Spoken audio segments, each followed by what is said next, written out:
We are here with the guys, Joel and Luke from For King and Country, and we've known each other for a long time. But I don't honestly know what a day in your life looks like. So we're just going to let you guys paint a picture for us. Well, it's funny because you get asked these questions like, what's it like to be in a band with your brother? What's it like to be in a family of 7 kids? What's it like to travel? And it's kind of our reality. It's our normal, right? So it does feel like there's a routine and a sense of normalcy to it. But it is, I think the older we've gotten, the more peculiar you realize it is. Like, for a start, let's just start with, we left Nashville, most of us did, at least at 11 p.m. We meet at like a grocery shop. The tour bus or buses pull up. We all unload, so it's dead of night. It would look really strange if you didn't know what we were doing. We all get on these buses, and then we crawl into these bunks. There's usually 12 of them, and you're sleeping 3 feet from the next person. So it's very intimate. And then you get up the next day, and there's usually, like here, you kind of go to sleep at home, and then you wake up, and you're in a parking lot. You're under an arena.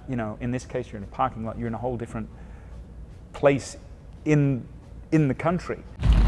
This might look like an empty parking lot at an abandoned mall, because it is. But it's even gotten more, I think, unique traveling with COVID-19 and like how putting protocols in place, how to protect our families. So there's a new layer to what traveling looks like now.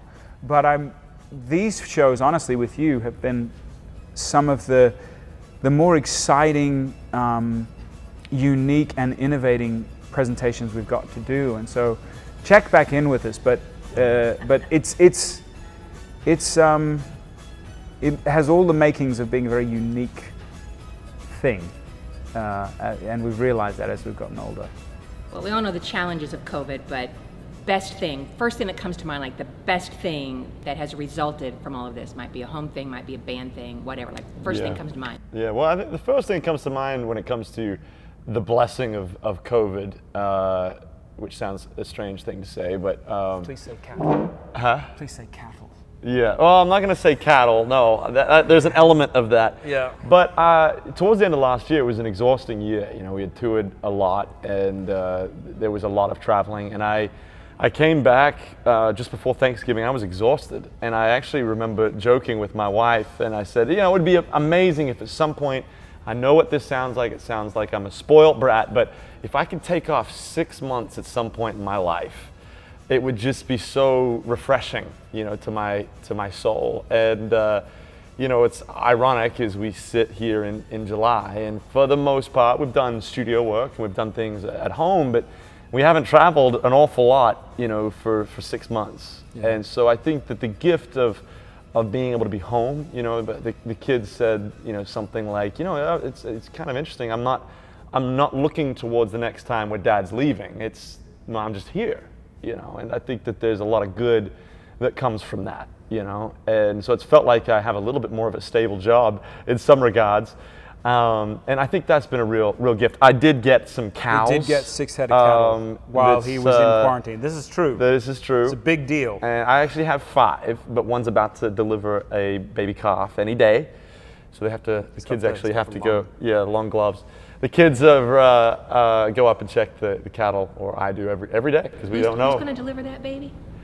In theory, the cow does the deed. But if not, and there's some problem. Though. No, they'd handle all of that. You guys are crazy. They didn't have vets back 500 years ago. They did figure out a way to do this themselves. But yeah. Last question. So there are a lot of words that could summarize 2020. We're not even halfway through it yet, but let's take a peek at 2021. If you could pick a word and then also pick that it would describe the year 2021, what word would you want to describe the next year? I think that we all are hoping for 2021 to be a hopeful, joyous year.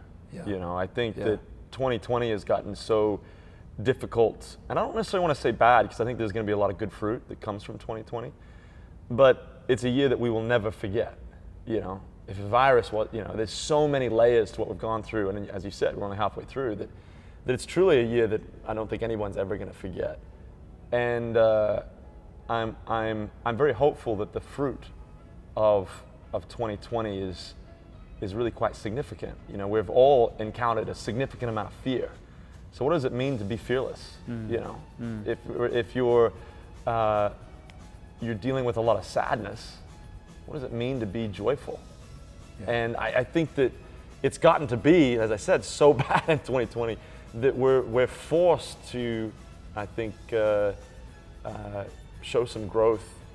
And I hope for 2021 to be a bountiful year, but also a year of great joy, but a year of great hope.